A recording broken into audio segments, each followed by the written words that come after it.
Well, hello and welcome back to the Conflict Skills Podcast. I'm your host, professional mediator Simon Goode. I set up this podcast to provide free resources and tools for dealing with conflict, whether that's connected to workplace situations or conflict outside of work, personal relationships, parenting challenges. So if that sounds like the kind of thing that's useful for you, please consider pressing follow or subscribe. Today I'm going to be talking about moving on. I actually decided to focus on this particular topic based on a review that I noticed that came in Nick. And she'd said, a few kind things about how useful the podcast has been, but then suggested that one of the challenges for her is that she is working alongside a colleague who thinks that an issue has been resolved, so they want to move on, but she's still feeling upset about it. And so in the comment, actually, she asked, what would be some guidance or tips around that?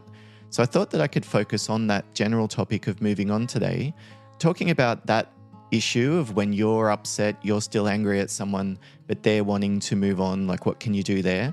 But I'll also talk about the reverse situation when somebody's upset at you. I'll explain the 5 different types of apology and some of the other steps that we can take to shift the conversation forward.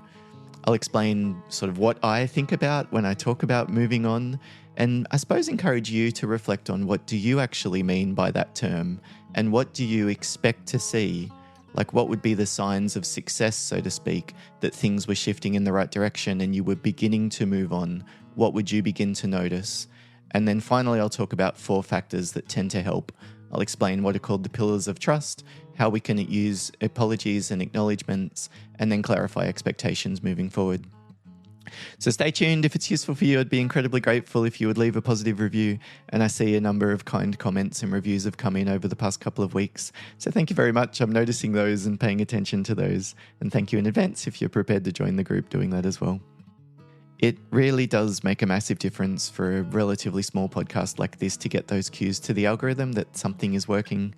So please thank you ahead of time if that's something that you're prepared to do as well.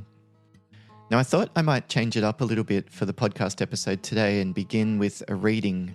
This is from one of my favorite authors, Robert Greene. And there's, I think every book that he's written is incredible. The first one that I read was Mastery, and then I've also read the other books like the Fundamental Laws, and The Power is another one, and Seduction is another one. He often talks about ways to manage relationships in very unique perspectives, at least to me, from someone who studied psychology. I really like the way that he approaches things like the interaction and those reciprocal patterns and how it affects things like the balance of power, for example. So this particular reading is from a different book. It's called The Daily Laws, and it pulls different elements from each of those other books that I've mentioned. This one is from a couple of days ago, November 11, and the topic is Ascend the Mountain. So I'm going to read what he's got in the book here, but I think this is actually an excerpt from another piece of writing that he's done.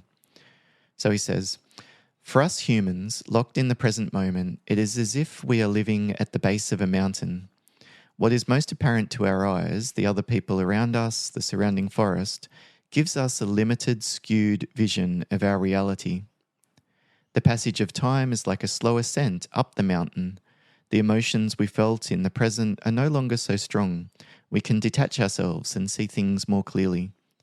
The further we ascend with the passage of time, the more information we add to the picture. When what we saw 3 months after the fact is not quite as accurate as what we come to know a year later. It is the animal part of your nature to be most impressed by what you can see or hear in the present, the latest news reports and trends, the opinions and actions of the people around you, whatever seems the most dramatic. This is what makes you fall for alluring schemes that promise quick results and easy money. This is also what makes you overreact to present circumstances, becoming overly exhilarated or panicky as events turn one direction or the other. Your eyes must be on the larger trends that govern events, on that which is not immediately visible. Never lose sight of your long-term goals. With an elevated perspective, you will have the patience and clarity to reach almost any objective." And then in this particular book, he always includes a daily law. So this day's daily law is manufacture the effect of time by giving yourself an expanded view in the present moment. So how does that sit with you? Is that something that resonates, that metaphor of being at the base of the mountain and you're sort of at that time captivated? Your perspective is all on the surrounding trees and the surrounded people. And I love the way that he describes that animal part of your brain being drawn to the elements that are most dramatic. We are impressed, we might overreact, etc. And then as time goes on, we gradually make our way up the mountain and we can look down and see the landscape in a different way. And I think for me, this is such an important way of thinking about moving on because it kind of encapsulates a number of the different changes that might happen for us. But before I explain what I think about moving on, what do you think? I've explained the different parts of you previously, the way that I consider the self or, me, so to speak, at least when I'm thinking about things like self-care or managing my nervous system. There are those 5 elements: my cognition, my thoughts, my emotion, my feelings. I've got my perception, what I'm paying attention to. I've got my actions or my volition, like what do I actually do? And then finally, I've got my physical body, like myself, my brain, and then, the body that's carrying it around with it. And I wonder, what do you expect to be different around each of those 5 different elements? If you think about something like I have moved on, well, what's different? Like, is it physically your body is a little bit different? And in what sense would it be? Would you be looking more healthy? Would there be something about you that's changed, like your facial expression or something else? Or maybe it's to do with your behavior. Like if you've moved on, you would be able to not bite back when the other person's trying to suck you into an argument. So maybe you've developed an increased capacity for biting your tongue or expressing yourself clearly and holding the line. Maybe historically you've been a bit of a people pleaser. And for you, a sign of moving on actually is that you don't feel this automatic obligation to make the other people around you happy. What is it that you would actually look for in terms of your behavior? And if it's not your physical body changing and it's not you doing something different habits emerging, different communication patterns, then is it to do with your perception? I think actually this is starting to get a little bit closer to the bone for me. I wouldn't notice the annoying things about the other person as much.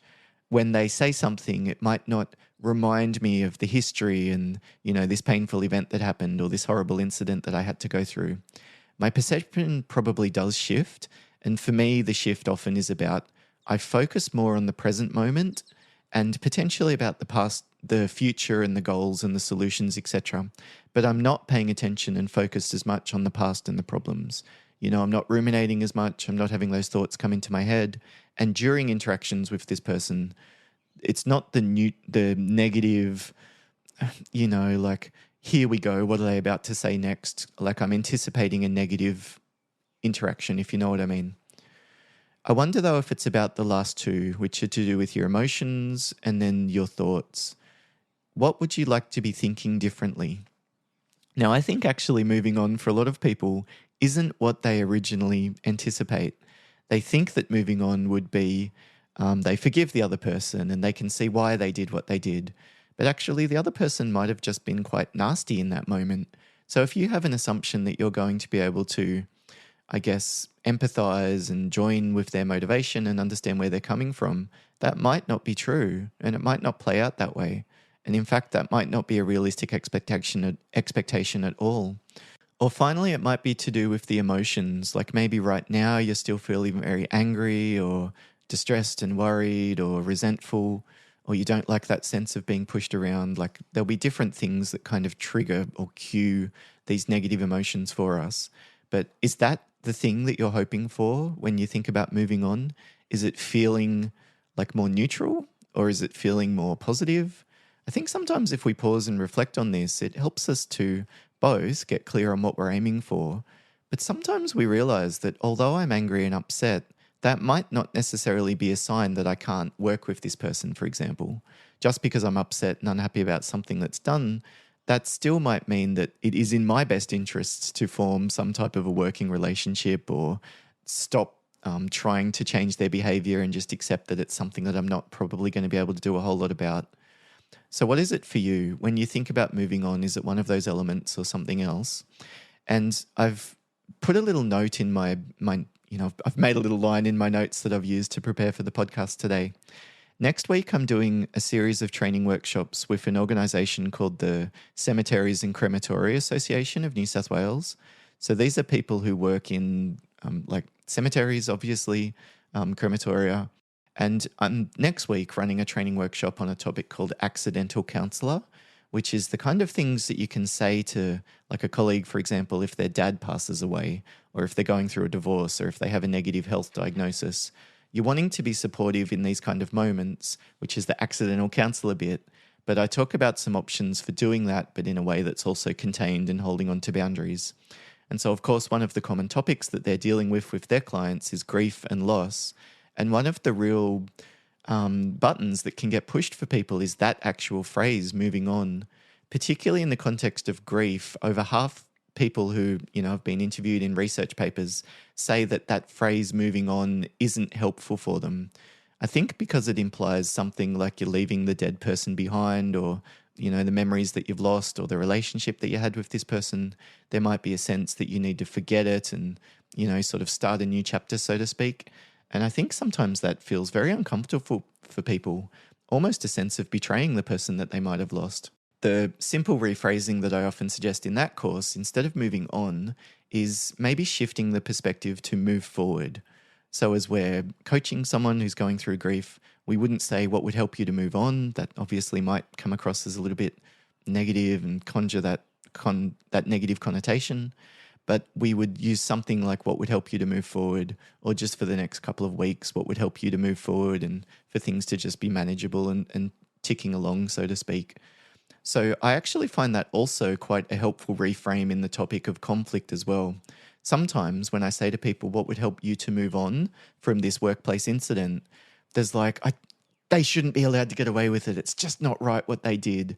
Like, I'm surprised at how frequently that's a common response that comes up. Whereas when I tweak it and say, look, what would help the two of you to move forward, or what would help you to move forward, despite the fact you don't agree with what they did, and despite the fact that it still doesn't make any sense to you, and despite the fact that you're still sitting here with very tangible, real negative impact that you're experiencing, I'm not sure if it's going to serve you holding on to this set of negative emotions that you're sitting there with at the moment. It sounds like a really tough spot to be. And so I'm wondering what would help you to keep your head above water and move forward just over the next couple of weeks.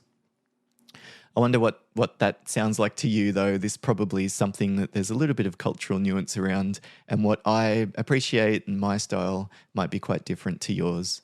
Sometimes I think it would be okay to say, look, we're not going to be dealing with this problem anymore. We need to move on. And that's actually what you mean. It's like, stop talking about this, despite the fact that you're upset about it. This is the decision that's been made, etc. In other situations where you're wanting to be more supportive, maybe the moving on framing would be a little bit more helpful. So let's think then about some of the factors that can help to rebuild trust, or, help to shift things forward and almost establish the foundations for either us or somebody else to move on. One of the elements I think that is connected to this is often trust. And for me, I think the simplest way of rebuilding trust could be described as very clear expectations that are then followed through with. So when I know what the other person is going to do and I see them actually doing it, then that's often the point where I begin to trust them more. So I've been thinking about this topic of trust and how do we help things move forward after an issue quite a bit recently. And I came across a study that I believe it was actually done by the Canadian military, and they identified 4 particular, they call them pillars of trust, like 4 dimensions of a relationship, I suppose, where trust is high and the kinds of factors that need to be there for this to happen. And the 4 elements are competence, integrity, benevolence, and predictability. So that last one that I tend to focus on, at least as a workplace mediator, is predictability. We need to know what to expect if we're going to be able to lower, our level of stress, etc. But I really like those other 3 as well. Competence would be something like exhibiting skills or the abilities or the characteristics, I guess, that you want to see in the other person or they want to see in you. So if you're trying to encourage your team leader to move on because, you've done something wrong and they're still upset about you, you demonstrating competence might be one of the ways that you could do that, like going a little bit above and beyond or making sure that your work is really up to a high standard. The next one would be integrity. This is, I guess, making sure that you are seen as being honest and honourable. So it's to do with the words that you say as well as your behaviour. And the simplest way to do this would be to make sure that you're telling the truth where possible and following through with promises that you make, even when it's difficult, like going a little bit above and beyond. But I think the times when this integrity often really shines is when there's been a problem, like you've got an excuse, in other words, as to why you might not have done something, but you've still gone ahead and done it anyway. Like when I see someone that's done the right thing, even though nobody was watching and even though there was an opportunity for them to get away with it, it significantly raises the level of trust. I think that's another level on top of you told me that you were going to do it and you've done it. This is like you told me that you were going to do it and you've done it. And it was much more difficult than you anticipated, but you've still stuck to your word. The final one is benevolence. This is being, I guess, considered genuinely caring or genuinely concerned about the other people around you. So this often is to do with other people. Like you don't want to be seen as being all out just looking after yourself within the team. So you might do particular actions or, share a reward for a project, for example, with the rest of your team, or even small things like giving credit to someone. If you get congratulated for something, saying something like, actually, I'm just part of a team and I couldn't have done it without the contribution of the other team members around me. I'm really grateful for their support as well. It's not like I'm such a big legend and, what a superstar I am. It's trying to shine the light of attention and a little bit of praise on the other people around you. But it's also to do with looking after them. Like when they're struggling or when they're going through hard times, you being there to offer support in a very genuine way, especially if that's taken up and you follow through with it, that's often a really helpful step in that process of moving forward as well, moving on. I think some type of an acknowledgement is the other element that often helps with these types of situations. There's been an issue, one or both of you are ready to move on, but the other person's not. And we need to almost draw a line in the sand. So depending on the relationship that you're talking about, you might do this more formally or less formally, but it might be something like organizing a meeting and saying something like, look, I suppose what I was hoping was that we could turn the page in our working relationship. I know there's been a number of challenges in the past, and I'm not trying to minimize or dismiss those. In fact, I was wondering if you want some type of acknowledgement or apology from me. But what I'm hoping is that we can move forward from here to re-establish trust, to clarify what we both expect from one another, and maybe just get more on the same page moving forward. What do you think? Now, the next step probably is that they're going to dump on you a whole bunch of negative things about you. So you should take Dr. Richard Brampson's advice and brace for impact, so to speak, like prepare to be dumped on. But it's possible that that's actually what needs to happen to then begin the discussion around the next steps and moving forward. I think sometimes we want to just rush to that point of, can't we just move on? Like, what's your problem? And of course, that if we perceive the thing that we're upset about as being minimized or dismissed, we want to ramp up the volume and start complaining about it louder and more frequently, etc. So it might not get you to the outcome that you were hoping for. So let's look at the two different ways that this moving on issue can play out. One is where we're upset about someone else, and the other is where someone else is still upset with us. Let's start with that one, shall we? Now, I've talked about apologies a number of times in the podcast previously, but I really like breaking apart apologies into those 5 different kinds. In other words, if the same problem is there, the same thing that you've done, so to speak, that the other person's upset about, you've got 5 different options really of apologizing. First, you could just say sorry, like I'd like to apologize or I'm really sorry about that. For some people, that really resonates. They want to know that you've apologized, you need to apologize. For me, I don't find this particularly helpful, like when someone says sorry about that.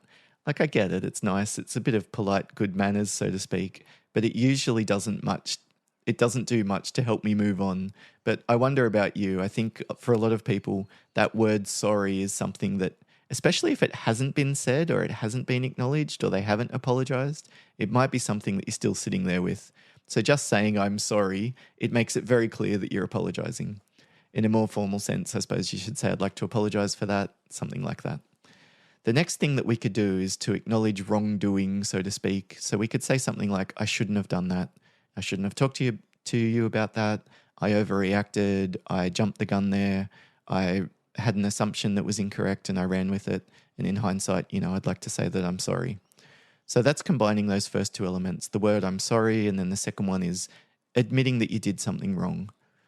The third one would be trying to show them that you're not going to do it again, some type of a promise that you're going to change. And again, we can combine this with the previous two.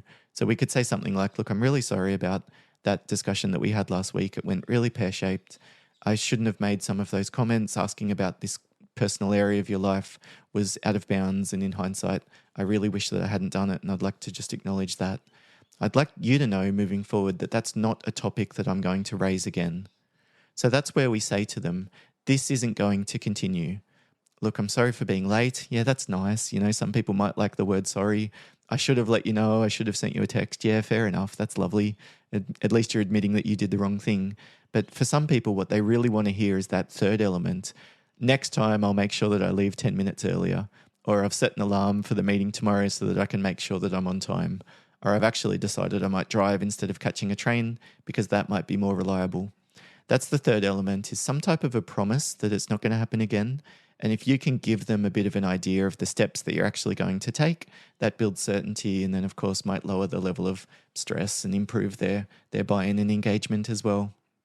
The fourth type of an apology is making it up to them. Like, you've done this particular thing and maybe there's something that you can do to make things right. It might be to do with the particular issue, like if you kept them waiting, maybe you can do a little bit of extra work for them. I've wasted 10 minutes of your time. I'll make it up to you, so to speak. You forgot to buy them a coffee when you went out to get everybody coffees. So tomorrow you buy them a little muffin or something like that, as well as their coffee, as a bit of an apology gesture. You've forgotten your partner's anniversary, so you decide to take them out for dinner for a nice gesture, that kind of thing. You could go ahead and do it preemptively, like I bought you this muffin. That might be a little bit of the how can I make it up to you kind of thing. Or you can ask them the question, like how can I make it right? Is there anything that I can do in the meantime, etc. Depending on the situation, this fourth option might actually be the thing that resonates with the person the most. And then the final type of apology that we can use is some type of a, like, will you please forgive me type of moment. I'm not sure if we use this so frequently in workplace communication, like, can you please forgive me kind of thing. But I suppose in a professional setting, one of the ways that we could use this would be to say something like, look, I have apologized. I accept that it did cause you some problems back then, and I've taken steps to make sure that it's not going to happen moving forward. What do you need to see from me to turn the page or to shift things forward? What do you need to hear or see me doing more consistently for you to begin to move forward? I really like that way of phrasing it. It's moving forward instead of moving on, but we're also lowering the stakes. Like, I'm saying to them, what do you need me to do to help you begin to move forward?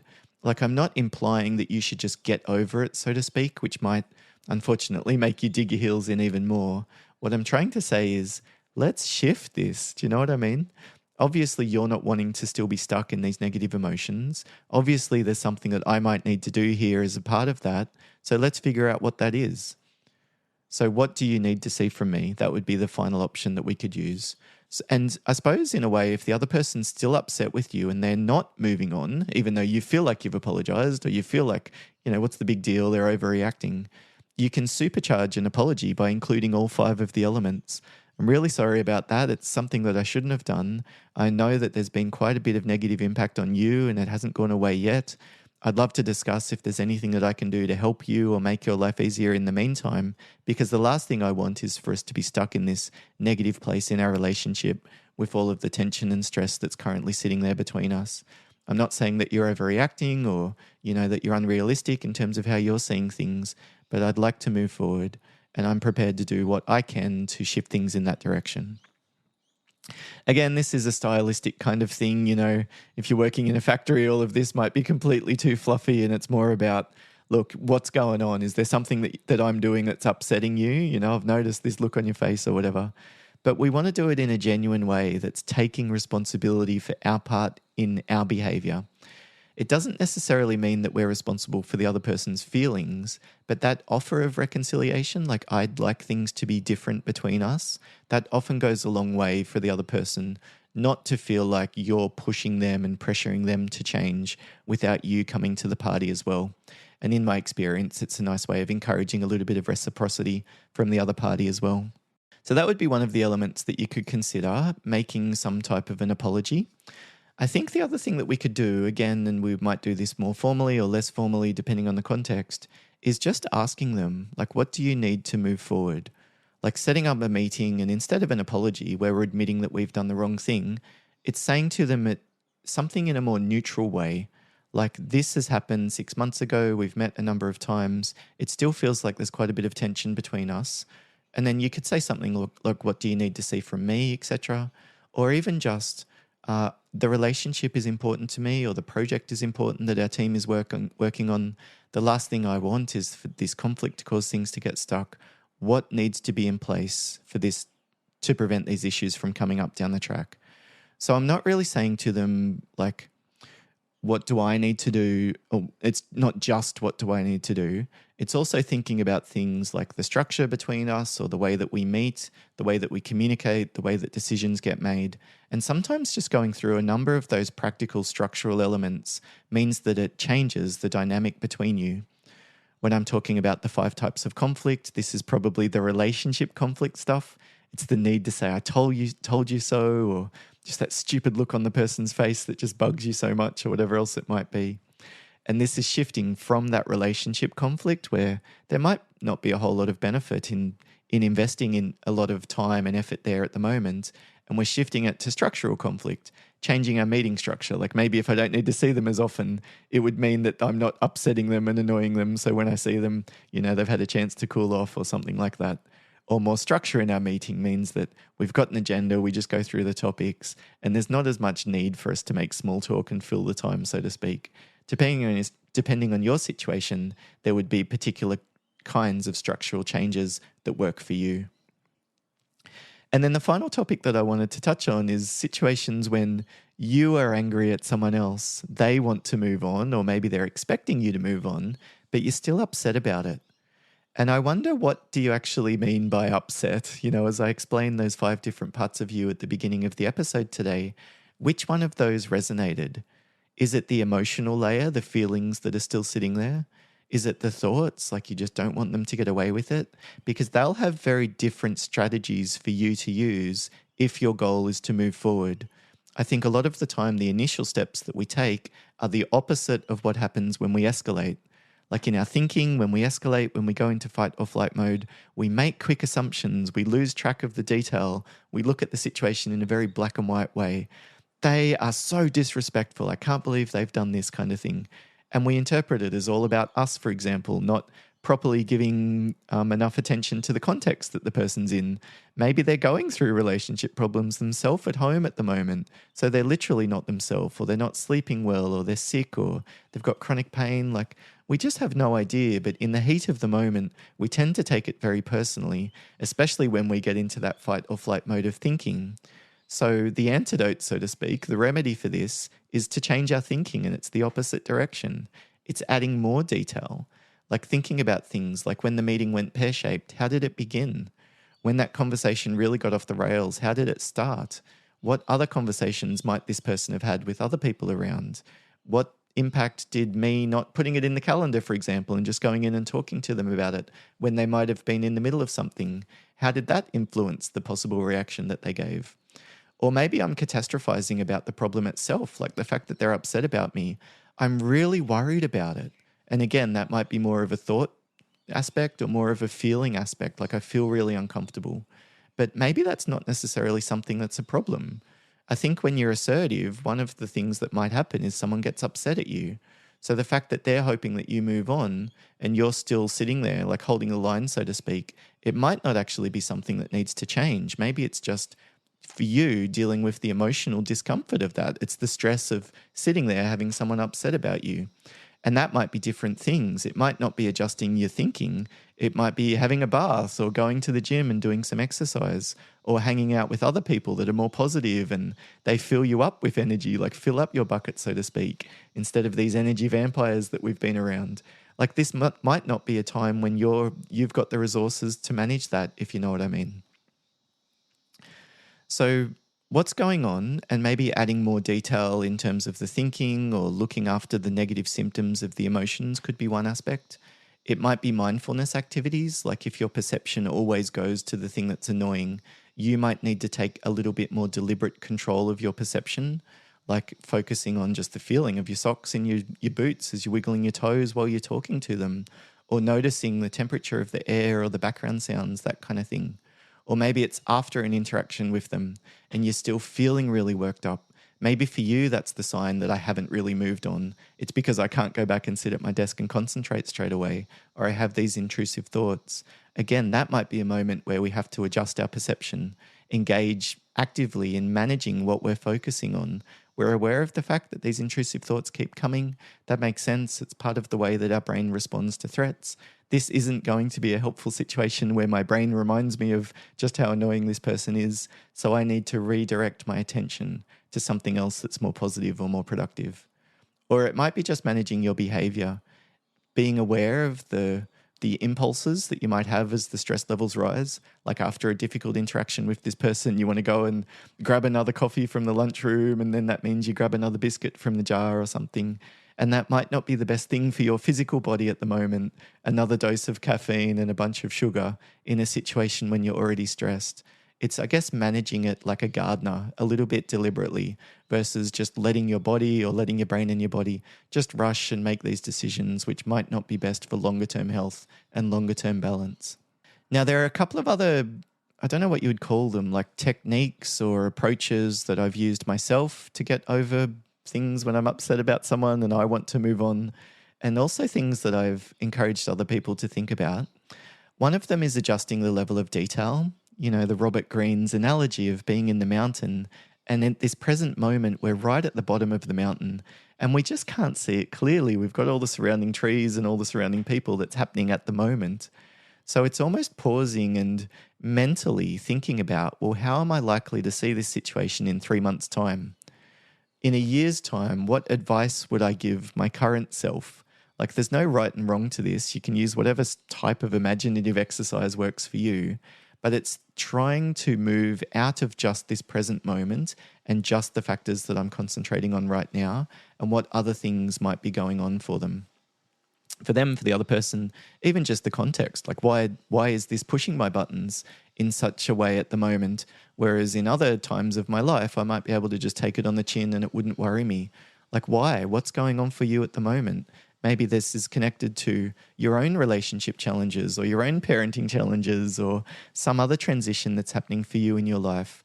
So it might be that this negative emotion is there as a signal for you that maybe you need to do more longer term self-care, or something else in your life might be out of balance at the moment.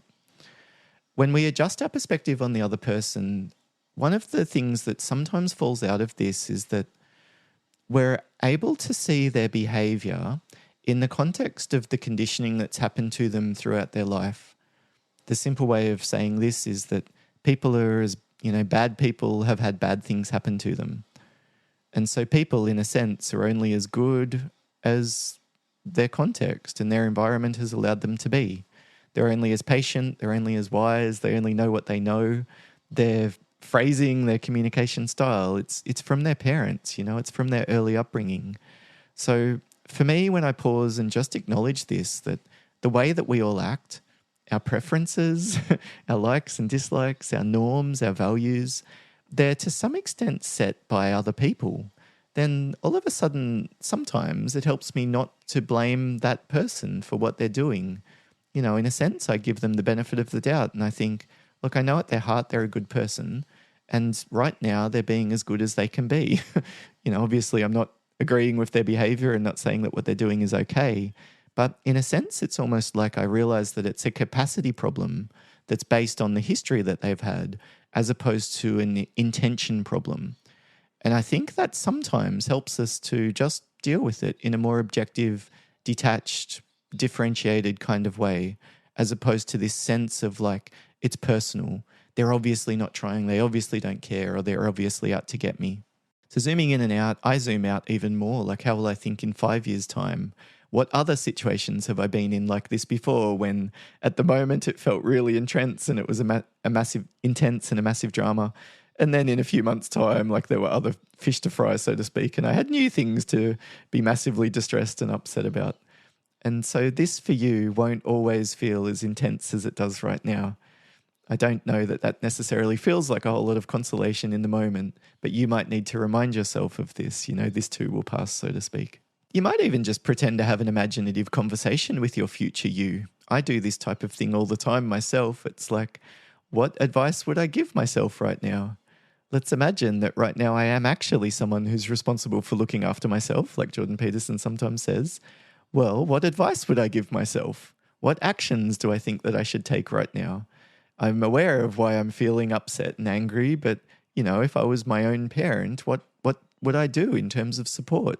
Would this be the kind of situation where I let myself just sit there with the black cloud fully surrounding my head and I'm ruminating about all of these negative things the person has done? Or is this the kind of situation where a parent might say something like, "Come on, mate, you'll be right. Have something to eat. You'll feel a bit better. And then let's think about something else that you can do to take your mind off it." Like, that's what I would say to my son if he was upset. And actually, I think in these moments when I'm ruminating, I need to parent myself, not in this like your inner child and your inner parent kind of sense. I know that resonates with some people. For me, I've always found those kind of metaphors quite annoying. But I do it's like, what advice would I give someone? What do I actually think that I need from an objective sense? If I was fast forwarding and a week later I was in a better headspace, what would be the kind of things that I need to do for that to happen, if you know what I mean?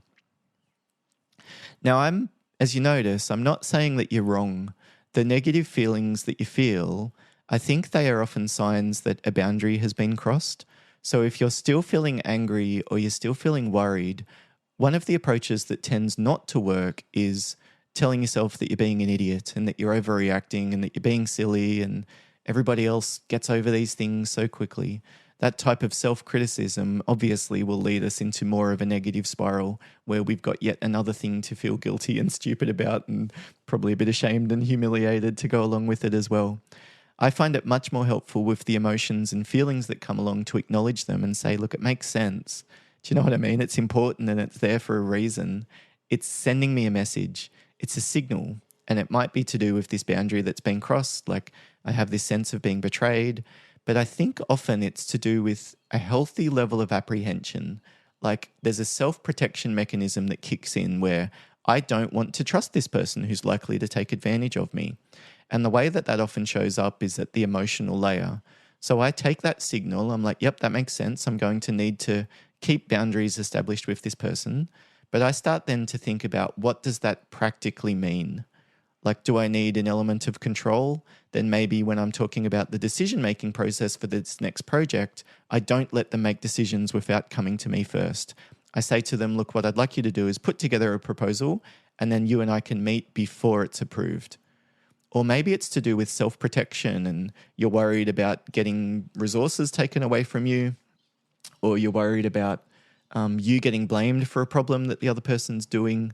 Like, sometimes there's practical things that you should be worried about, and there's practical steps that you might need to take to protect yourself or limit risk or limit exposure and that kind of thing. So the emotions are there as a signal, but dwelling on them and sitting there and just dealing with it at a surface level probably isn't going to be a very productive way of being. For you, if you can think about, well, what does this actually mean? What are the boundaries that are being crossed? Or what's the realistic threat? What is actually at risk? What's at stake? And what are the steps that I might need to do? Even though I'm going to work with this person moving forward, it doesn't mean that I'm going to give them an endless bit of rope, I'm going to give them a chance to build trust over time. So what does that look like? And maybe it's this gradual scaffolding of giving them more autonomy or delegating more authority to them or whatever else it might be. But as we can finally start to think about, what am I actually worried might happen, it then helps us to develop a plan for managing it in the moment. And that often then helps for those emotional layers to gradually dissipate over time. How does that sound to you? Does that make sense? And is it an approach that you've actually taken in the past? I'd be really curious to hear from you. The final thing that I wanted to add as a way of finishing the podcast today is a tiny little quote that I really like. And I can't remember where I got it from. The phrase is, "I'm not who you think I am. You are who you think I am." I know there's a number of similar quotes floating around that finish with another layer, which is, "I am who I think you think I am." But for me, I like that simpler one better, which is, "I'm not who you think I am. You are who you think I am." And I'm surprised at how frequently this often applies to myself. Like I'm upset about something that someone has done to me. And as I pause and reflect, actually, it's me who's doing it. I'm not doing the actual behavior, but I'm doing the intention and I'm doing the overall goal. Like I might be upset about someone who constantly tries to get me to book calendar schedules, for example, for them. And I'm like, you're a grown up. Why can't you book your own calendar invite? Like, this is ridiculous. And what I realize if I pause and reflect this is that I'm assuming that they know what I think is normal and acceptable. Do you know what I mean? Like I'm upset about them for assuming that I'm going to make the calendar invite when I never said that I was going to do it or it's not my job or whatever. But what am I doing here? I've never told them what I think should happen. I've never clearly said to them, actually, I'd prefer you to make your own calendar invites.